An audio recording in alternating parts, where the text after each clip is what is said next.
कैसे हैं आप सभी? मुझे आशा है कि आप सभी अच्छे और खुश होंगे। चलिए आज हम पढ़ते हैं पाठ 9 कंप्यूटर परिचय। करते इसकी शुरुआत। बच्चों, आपने कंप्यूटर का नाम तो सुना ही होगा। कंप्यूटर इस शताब्दी का सबसे महत्वपूर्ण आविष्कारों में से एक है। कंप्यूटर का जादू पूरे संसार में फैला हुआ है। पढ़ाई लिखाई में, बिजली पानी का बिल बनाने में, इलाज करने में, मनोरंजन में, खेलों व संगीत आदि में हर जगह कंप्यूटर का उपयोग किया जाता है। कंप्यूटर एक मशीन है जो बिजली से चलती है, जिसमें तरह तरह की सूचनाएं व जानकारियां एकत्र करके रखी जा सकती हैं। आवश्यकता होने पर कंप्यूटर मांगी गई सूचनाओं को क्षणों में ही शुद्ध रूप में प्राप्त करा देता है। कंप्यूटर की 5 मुख्य भाग होती हैं: monitor, keyboard, CPU, mouse, printer. Computer में से एक टाइपराइटर जैसा यंत्र होता है जिसे हम सूचनाओं को कंप्यूटर के मस्तिष्क तक पहुंचाते हैं। इस यंत्र को कीबोर्ड कहते हैं। कीबोर्ड की सहायता से हम कंप्यूटर को आदेश भी देते हैं।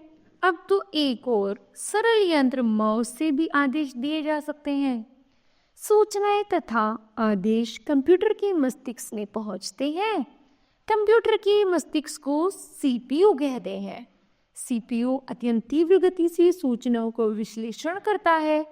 मॉनिटर वह भाग होता है जिस पर हम कंप्यूटर को दी गई सूचनाओं का परिणाम देख सकते हैं। यह बिल्कुल टेलीविजन की तरह दिखाई देता है। यदि हम अपनी सूचनाओं को छपे रूप में चाहते हैं तो हमें प्रिंटर नामक यंत्र का प्रयोग करना पड़ता है।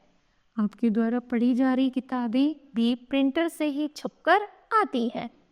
सीपीयू में छोटी सी चिप लगाई जाती है जो मानव की उंगली के नाखून के बराबर होती है, जो सीपीयू को नियंत्रित रखती है। इस छोटी सी चीज में अरबों बिजली के सर्किट होते हैं। कंप्यूटर को मनुष्य के तंत्र की तरह मान सकते हैं। मनुष्य के तंत्रिका तंत्र में मस्तिष्क तथा ज्ञानेंद्रियां होती हैं। अंतर यह है कि मस्तिष्क स्वयं नई नई बातों पर विचार कर सकता है, जबकि कंप्यूटर उसी सूचना का विश्लेषण करता है जो उसमें मनुष्य द्वारा भरी गई हो। कंप्यूटर की सीपीयू की कार्य करने की गति के अनुसार ही कंप्यूटर की शक्ति मानी जाती है। ठीक है। बहुत समय पहले कंप्यूटर कम शक्ति वाले और बहुत बड़े होते थे, जिनका आकार पूरे कमरे के बराबर हुआ करता था। अब कंप्यूटर की शक्ति तो बड़ी ही है, बल्कि उनका आकार भी छोटा हो गया है। जीवन के प्रत्येक क्षेत्र में कंप्यूटर ने हमारा साथ दिया है।